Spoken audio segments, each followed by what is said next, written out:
There are people in the United States who fear that the U.S. has drifted too far from the fundamentals of the Constitution, from the ideals of the Founding Fathers, and that we've drifted too far away to recover. What's your view? Is the United States in a recoverable position? I think the most important thing for Americans to recognize, realize, and understand is that if you look throughout the history of America, each and every single time when America has been under attack, Americans have bounced back with interest. Look at Pearl Harbor, look at September 11, look at the early defeats by Britain in the War of Independence, look at the loss of the Philippines. Look at the economic crises, look at the Great Depression, and I have little doubt that now with the current financial situation that America is again going to emerge bigger and stronger and better than ever before. Alexis de Tocqueville, the famous French philosopher in the 18th century, said that America's greatness lay not so much in her being more enlightened than any other nation, but in her uncanny ability to repair her faults.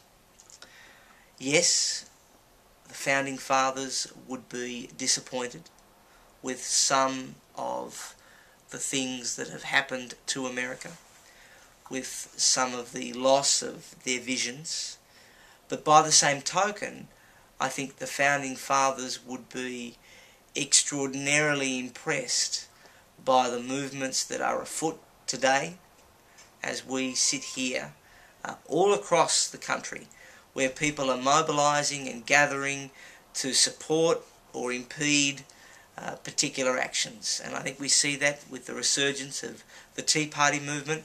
I think we see that with the polls that are indicating a landslide victory to the Republicans in the midterm elections. And you know, it's one of those things. America is going to get better. It's just a matter of time.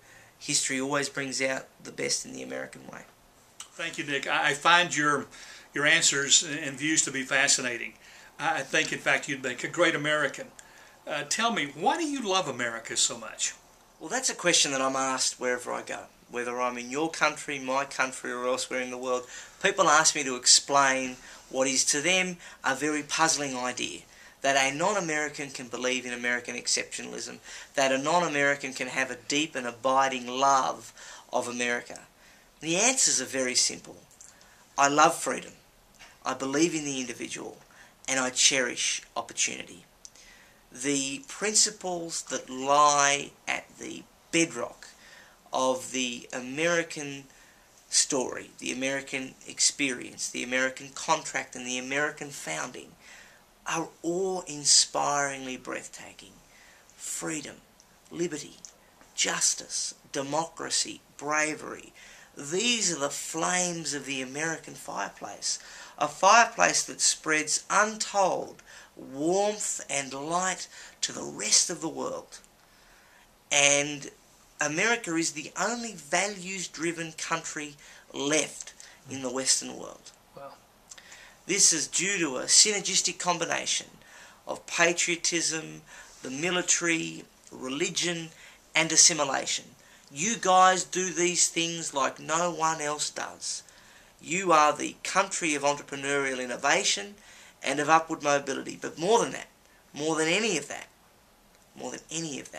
you are still the only country that still truly believes in and invests in the idea that each and every single person can rise above the circumstances of their birth and achieve whatever it is that they want to achieve. Well, you have a great new book that's just out.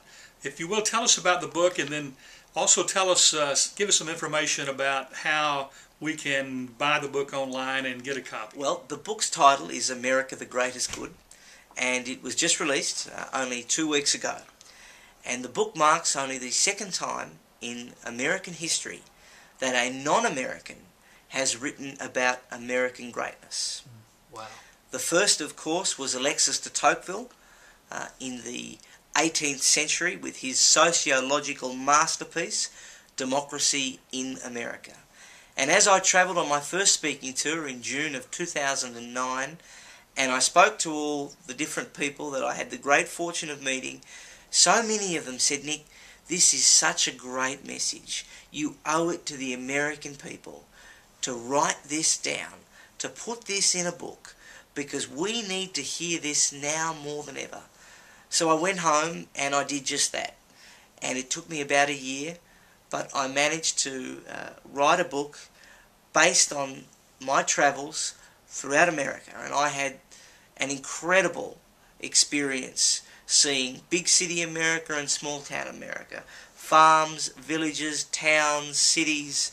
I did and saw it all. And based on those travels, I was able to identify what I saw as what makes America grandly unique.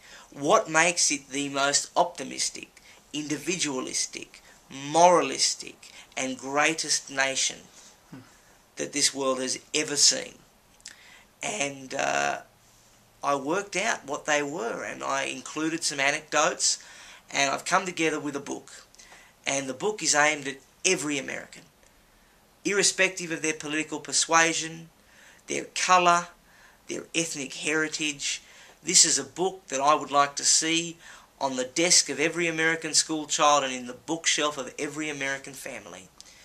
It is a book that tells Americans, or at least reminds Americans, of their greatness, of who they are, and what makes them great. And my website is www.nickadamsinamerica.com. People can visit the website, and on the home page there is a big link to be able to purchase my book. You can also walk into Barnes & Noble and buy it. You can go to thebookdepository.com, and that's free shipping anywhere in the world. That might be something that some of the viewers may be interested in. And of course, Amazon.com as well. Okay. Thank you, Nick. I don't want you to get away. I don't want to let you get away without telling us your story. You have a phenomenal story from infant to, all the way to becoming an elected official in Australia, holding a very unique position. Tell us a little bit about your journey. Well, sometimes life doesn't go according to plan. Sometimes things don't run smoothly at all. And so it was the case very early on in my life. At 16 months old, I was diagnosed with neuroblastoma, which is a form of childhood cancer. And I required an operation, and extensive chemotherapy and radiotherapy in order to survive. The thing with neuroblastoma is that it is a very difficult cancer to diagnose. And by the time it is diagnosed, usually the child is in stage 4, which is the most advanced stage, where the tumour has spread and metastasized throughout the body. I was diagnosed in stage 4. Wow. And any child who is diagnosed at stage 4 with neuroblastoma is given a 1 in 20 chance of survival. That is a 5% chance. And through the work of God and the great doctors and nurses and the most incredible parents that a child could hope for, I was able to overcome that early adversity and go on to lead a normal, rich, healthy and fulfilling life. And the message out of it is that often adversity, much like America, brings out the best in someone. And it really made me appreciate and realize that every day was a blessing, that every second of every minute, of every hour, of every day, of every month, of every year, that is an extra moment in time that really I'm not meant to have had. So I make the most of everything. I take whatever risks I need, because I have fought the greatest adversary known to man, and that fills me with an incredible confidence. Nick, thank you so much again for your time, and thank you for all you're doing for America. God bless you.